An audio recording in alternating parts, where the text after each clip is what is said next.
Saving your popcorn for the film to start has just got a whole lot harder thanks to our good friends at Joe and Seth's. They're an award-winning gourmet popcorn company and oh boy, let us tell you more. Handmade in London, this all-natural air-popped popcorn comes in 50 different flavours. Double salted caramel, banoffee pie, honey and hazelnut? Oh my god, some drool just fell in my microphone. If you head to joeandseths.co.uk right now, fill up your basket with snacks and type in the promo code HEYNOW at checkout, you can get a lovely 10% off your order. No movie or podcast listening is complete without Joe and Seth's. Amen. Oh, I'm going to caramel heaven.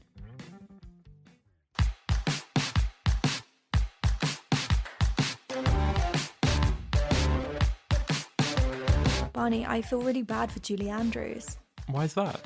Well, she had to survive 30 minutes without her assistant, Charlotte, because she was too busy speaking to us this week. Look, she has money, she'll get over it. True say. If you hadn't already guessed, in this week's episode, we speak with actress Kathleen Marshall, a.k.a. the woman who invented headsets. Sorry, Britney. Kathleen gives us the lowdown on her favourite memories working alongside director and father Garry Marshall, as well as discussing what it was like shooting scenes with Anne Hathaway. Keep up the grass! And get ready because the tea is truly served, ma'am.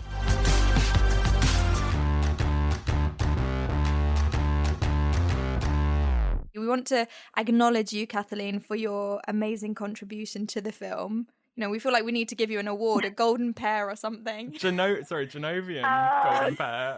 Keep it on brand. There were many awards given out on this film. I got an award because I say Genovia more times in the first hour than anyone. Like my friends call me and they're like, "What you say Genovian pear like 20 times?" So yes, is there a gag reel or anything on the extras? Because my dad literally gave Julie and Annie these little awards one day, these little gold statues for best acting while airplane was going overhead. Because this one day, like this airplane just kept going over. Every plane was taking off from LAX and they had to keep stopping and they had to do the scene so many times because of the airplane sound. So yes, he loved to give out funny awards. I accept the Genovian Pear Award. Yay! So this film is going to be 20 years old next year, which is honestly mind-blowing. What do you think it is about this film that has let it maintain such a legacy and resonate with audiences even today? I think it's really interesting that when it came out, it was one of the earlier sort of Disney doing live action more than the animation, where this was sort of the first princess kind of to cross over, as opposed to like a Parent Trap and those kind of films were being done, Lizzie McGuire. But because this sort of had this Disney magical, and yet it was live action, I think a lot of people really, to see Julie Andrews again, to see Anne Hathaway be, launched onto the scene, it had a lot of new things for the time, I think, at the time it was made. And, Julie hadn't really done anything like this, I believe, in a while. And so, so I just think it kind of came at a right time and a right generation and a right group of young people that connected to it. And he did an interesting job of creating, we hadn't seen the really awkward high schooler in a while. And I think everybody feels like the awkward high schooler, and they latched onto that. I feel so lucky and blessed to be alive at the time that it came out and be the perfect age group to be enjoying the films. There's a online kind of movement to make sure that Mia is officially identified as a Disney princess. It's funny, like people kind of miss her off, but she is a Disney princess. So we've got to make that happen. That's so interesting. I didn't know that about it, but that's interesting. It does play like some of those. I have a 12-year-old, and I have 25-year-old nieces. So the nieces were there when he made it. So he kept showing them the dailies and asking their opinions. And they were like, so they were 5 when he made the first one. Wow. And now, as my daughter, she's now 12, but when she was in like the 1st or 2nd grade, I would notice all the little girls would start looking at me funny one day. And it's because they had just seen the movie and they realized who I was, but they were watching it for the first time. And this is in 2013, 2014. But I could always tell when it had run a lot on the air or that it was re-released because these little girls would start looking at me with these big eyes. And so I know that the next generation is also, you know, like you watch Cinderella again and you watch all of the Disney, Mulan and all of them again. Princess Diaries is in that loop of the kids that of that age start watching it. So it's forever sort of reconnecting with a new group. Please tell me that you now walk around with pearls and a headset in front of your daughter's friends. Isn't that funny? I mean, wasn't that now? It's so everyone has them, but back then we thought it was high tech. It was high tech. No, well, truly, the first thing in my hand that really, really won was a Palm Pilot. Wow. I don't know if you guys are too young to even know what that was, but it was not even a BlackBerry. It was a Palm Pilot. And it was silly because I don't think it was a phone, was it? We can't tell you enough. Barney and I, we're always like, oh, I need a Charlotte. And we never say like, oh, it would be so good to have a PA. It's like, I need a Charlotte. She knows the right flowers. Oh, that's so funny. Yeah. She has I everything. love that. And there's just so many amazing Charlotte moments in the film. I know one of my favorites is the scene when Charlotte is watching Clarisse give Mia some princess etiquette lessons. And the bit of dialogue where Clarisse tells Mia that crossing your legs is not princess-like, and then the camera cuts back to Charlotte as she slyly uncrosses her legs and without anyone noticing. I think that was such a lovely moment and just so funny. Thank you. That was a really fun day. All of those different versions of trying to figure out how to make that interesting and fun. And Julie was so game. I mean, Annie was great and would fall over, but at first you're just not sure how Julie's going to take it. And she's so funny and she was so game to play around and make stuff up and try different things. And yeah. I love that because didn't Julie Andrews, she made a bit of a subplot, didn't she? Because originally she wasn't going to have this kind of romantic relationship with Joe. She obviously told your dad a few things, you know, can we do it this way and stuff. But she seems like such a lovely woman. So it must have been so amazing to work on set alongside these people as well. Yes, and it is interesting. They were very collaborative. I mean, my dad has always worked that way in his directing, and he always likes to, you know, kind of come to the scene and see what you can add a little here, a little there. I heard recently that on their first meeting, Garry and Julie, she said maybe they'll be known for pears and cheese, and she just sort of threw it out there, and he went right, and it was there. And so when she appeared on set, it was pears and cheese and flowers, and you know, and so it's funny, you have to be careful what you say around him sometimes. You did, you know, because he would just use it. It was in it. But yeah, she was very collaborative, and so was Annie, and obviously Hector. And that's even why, you know, my dad used a lot of us. My brother is in it. We were kind of these utility people that Garry knew he could count on to just whatever the scene needed, we could pop in and out. And we had such a good time doing it. Yeah, is your niece in the film as well? Is she the character who says, I'm not allowed to go to the party? And it's so cute. And Barney quotes that a lot. I quote it too often. No, wait, is that, which one is that? I'm not even, oh, no. Do you know who that is? That is Hector Elizondo's granddaughter. Oh. Wow. Okay, got it. Who that is. My nieces are when they're outside the school, when they first find out she's a princess. My nieces are the two little girls that want her autograph. Oh, that's so cute. Oh, she comes up the stairs. Yeah. And their friend is the reporter, and their dad is there, I believe. I mean, any extra scene is many of my relatives. But yeah, and Mandy Moore is there, and that other friend, the other Lana, is a friend of ours, who's great. I mean, she was an up-and-coming actress at the time. Yeah. So what does she say? I'm not allowed to go to the party. Yeah, I'm not allowed to go to the party. Go to the party. Yeah.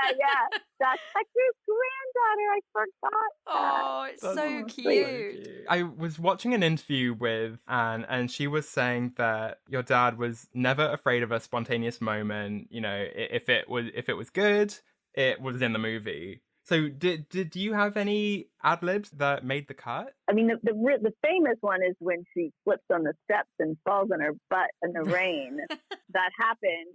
And of course, everyone is like, is she okay? But he kept it in. It stayed. It was a total accident. And Hector's like running, hoping she's okay. Yeah. I'm trying to think if my dad had a word called chuffa chuffa.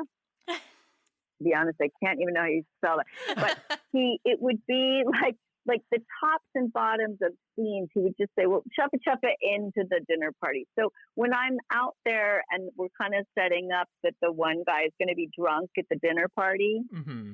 going into where she sets it on fire, I can't think of that is a real stunt coordinator, that guy. And we just kind of made up a bunch of things to get him into the party, but show that he was drunk already. And then we didn't want him to be too gross. Might I just say, chuffa, say something, just say something. And ultimately some of what was in and out, but it was just sort of like, he needed a lot of flurry, and I just started talking. So things like that, a lot gets cut out, but one piece would be on the top of that scene. Or there is no one better at making stuff up than Larry Miller. So, I mean, that was just a roller coaster of all those makeover scenes when he would just say some bizarre things, and you have to go with it in the makeover. Oh my gosh, that scene is so iconic and so funny. Oh my gosh, the moose. I mean, I laugh about the moose every time I see it. Because I said this to Barney actually the other day, but I don't think that's in the first Princess Diaries. But there is that line where he does say that, you make all the boy mooses go, oh. And it's so, I'm sorry to do that impression in front of you. It's like he's in the room. No, that's so good. Wait, oh my gosh, see, I sometimes do confuse them. Is that in 2?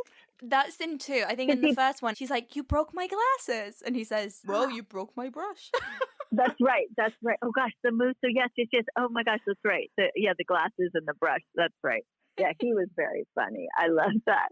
I love him. Oh my gosh. And what's so great is that so many of the cast in The Princess Diaries have appeared in previous films directed by your dad. I think I counted 5 actors, including yourself. Hector Elizondo, yourself, Larry Miller, Alan Kent, who plays the waiter during the dinner party scene.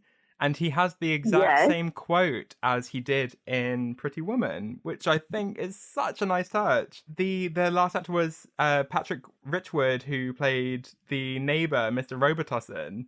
And I just love that there's this connection between all of your dad's films. Was that a conscious decision? Yes, there's sort of a famous quote. I'm not sure if it was Tom Hanks or Richard Gere who said it first, but they both sort of use it. My dad didn't so much as direct a film as host a film, and he really liked to have his party guests, people he liked to work with. So he was really lucky and felt grateful that people would come back because he loved to work with people again. If they got into his loop and they knew how he worked and they had a good time, he loved it. So yes, he would use people again and many different reasons, right? They knew his shorthand. So he kind of had a funny accent some days and you had to kind of understand. And he would somebody new on the set and he would be like, okay, English, I'm doing it in English. But he had this sort of these made up words like chuffa chuffa. And I think there were 4 others. But anyway, so people like Alan and certainly even at a higher level, I mean, Hector and he had this amazing relationship.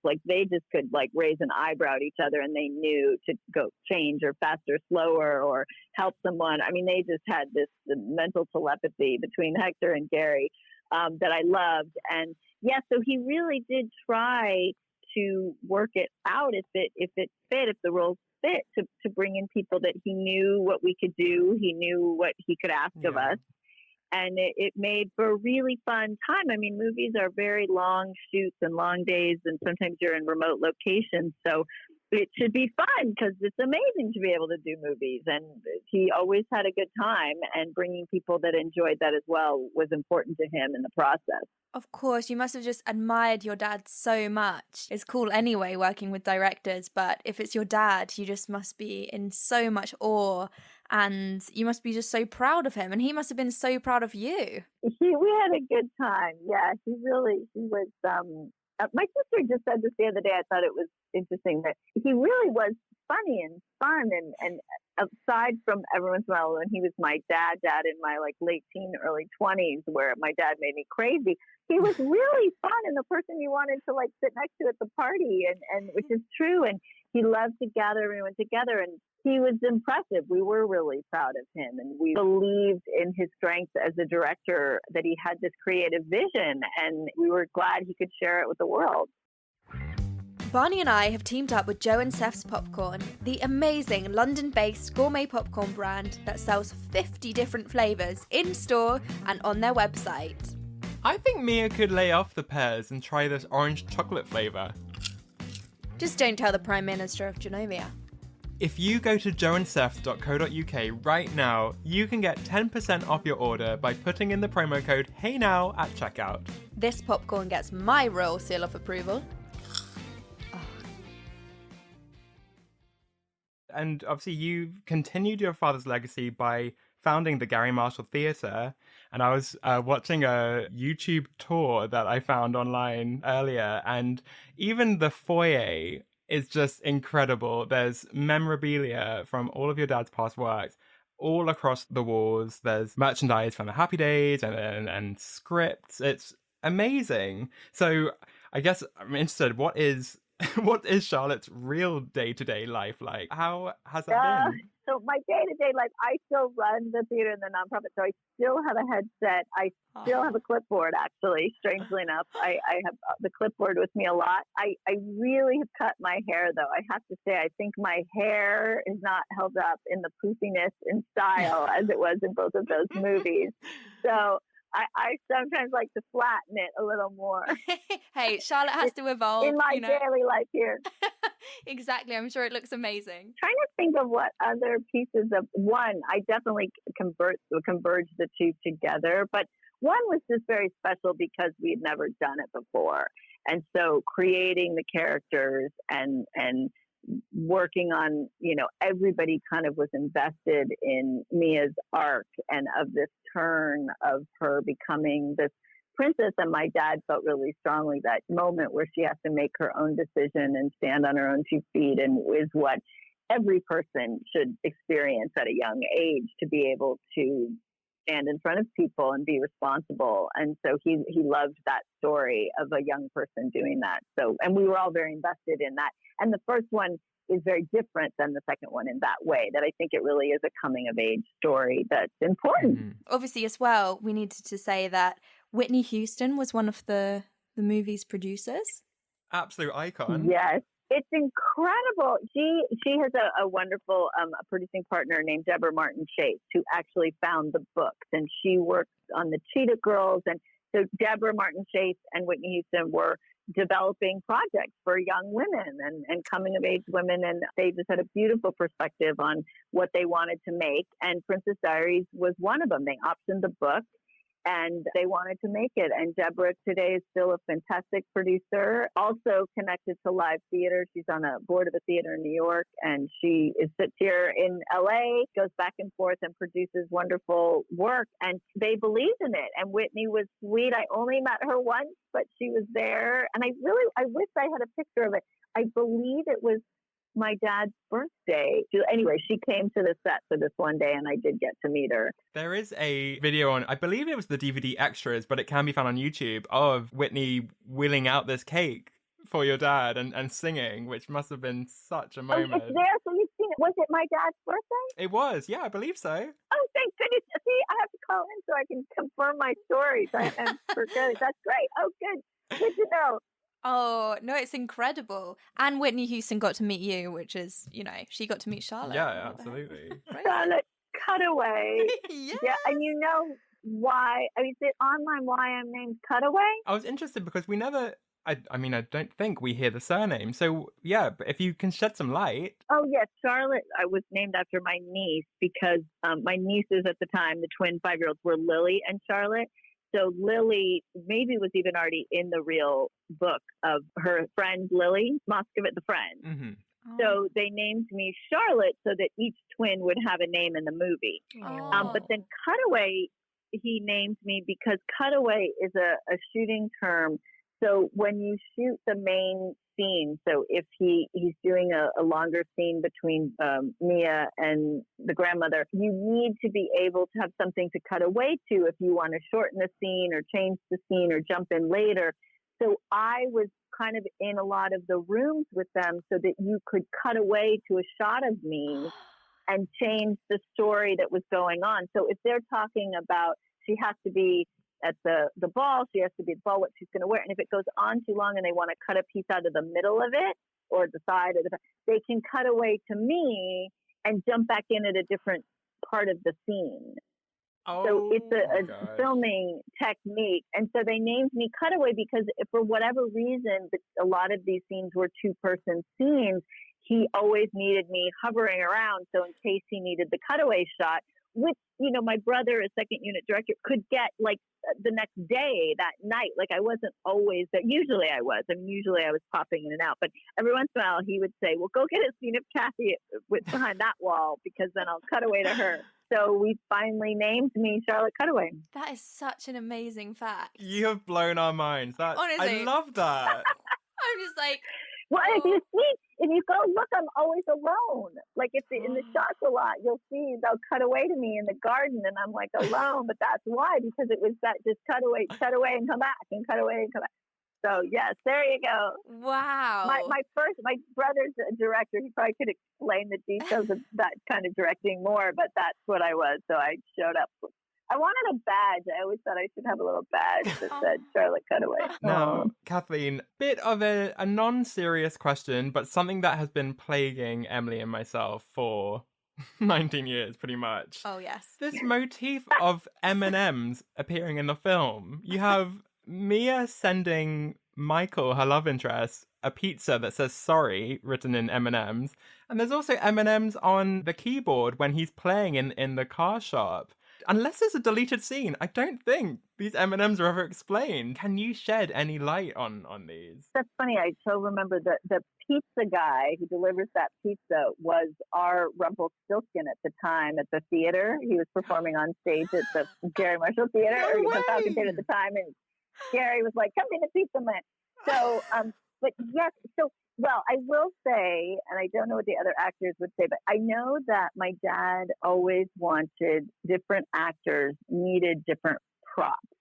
And so he always, when he would talk to an actor, he would say, do you want stuff in your hands? Do you not want? Like I was a much better actor when I had stuff in my hands. So I had the clipboard and I had the Palm Pilot and I could focus on things and then I could be in scene. Now, not everyone, like Hector is sort of not someone that needs a lot, but he scans the room if he wants something. Yeah. So with Michael, I think my dad just put that in there so that he would have something, around to focus on. I thought there was a reason she sent M&Ms on his pizza. He doesn't reference it. Now I got to look and ask my brother. I don't know. But I know that he wanted Michael to have some stuff around, and that was one of the things that he had. But I can't remember. Because we wondered if it was M&Ms, it was because Michael's surname is Moskowitz. So we thought it was Michael Moskowitz. That's why he liked M&Ms. I'd believe that. I'd believe it. But then we were like, was it just product placement? I like that. Yeah. I don't know. I like that. Let's just see. Now I have no idea. That's hilarious. I have no idea, but I like all those. That's a great description of why it could be. Well, we'll pretend it's that. Yeah. That's the reason. Well, I'll tell you what. We can make sure that it gets revealed in Princess Diaries 3, which I'm sorry, we're speaking into the universe. It will be happening. So I know. I mean, there's been rumors for a while, and I think when Anne was on a talk show, she's discussed it. She's said that she wants it to happen. We just kind of feel like if anything can save 2020, it might be Princess Diaries 3. It might be that. Yeah. I know. My dad even had conversations about 3 before he passed away, and they were really, he and Annie, I think Annie was actually even pregnant with her first son, and Julie, and they had some different calls about it. I know Deborah Martin Chase is absolutely, keeping it sort of alive too, and Annie. And I think it's just now, of course, different coordinations. I think there was, a lot of discussion of what it's about that I don't know. I'm the same as you. I keep putting it into the universe. I'm ready to show up as Charlotte. And I really hope, I think that there's some really good characters there, and there's some joy to have in a 3. And so I hope that it comes about. Of course. So if it does come about, where do you think Charlotte's going to be? Is she going to be married with 3 kids? Maybe she's married to the Genovian pear juggler? Yes. Well, right. Oh, the pear juggler. So in the end of 2, I joined Parliament. There were no women in Parliament in 2. And so at the very end, it might even be in the extras, but I thought it got left. There's a shot of me putting on the white wig and the gown and walking in as a new member of Parliament and letting women into Parliament now. And that's sort of the end when she's writing in her diary. So I guess I went on to be a representative in Parliament after the Queen moved on. So yes, I think I would either be, in some legislative branch maybe now. But so, yeah, I don't know. I hope that I'm in some way still supporting the princess and the Queen and around the castle and all of that. So yes, I hope for that, but maybe in a more in the Parliament. Well, listen, if the 3rd installment isn't happening anytime soon, let's at least make a plan to have Princess Diaries the musical at the Garry Marshall Theatre. Oh, that's what the people want. Yes, the people want that. Wouldn't that be fun? Oh, you're so sweet. Thank you both. Yes, I hope all of those things continue on. I know the musical, it's very interesting, isn't it? And a lot of people are developing a lot of things in this downtime, I guess. Exactly, and now's the time. If you need any extras, if these films or the theatre production does happen, you know who to call. We can be pear jugglers. Yeah, right. Work on your pear juggling. Yeah. Always a good skill. Keep it around. That's great. Oh, well, Kathleen, thank you so much for taking the time to talk to us. This has honestly been such a treat. Well, lovely to chat with you and remember some of these times. And let's just thank you for having me on. Good luck with the other ones. I now want to listen. Oh, thank you so much. You. And hey, when we talk about Princess Diaries 2, we'd love to have you back on again. Apparently it is a little more front of my mind, that one. So yes, I would love to. Barney will dress up as a moose. Not quite as long ago. There you go. Oh, cheers. Please do. Write me again. Thank you so much. Thank you. Thanks, Kathleen. Bye-bye. Take care.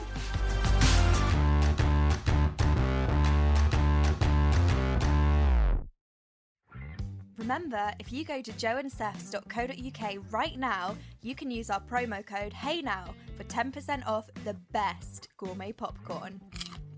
I'll say. Hey, save some for me.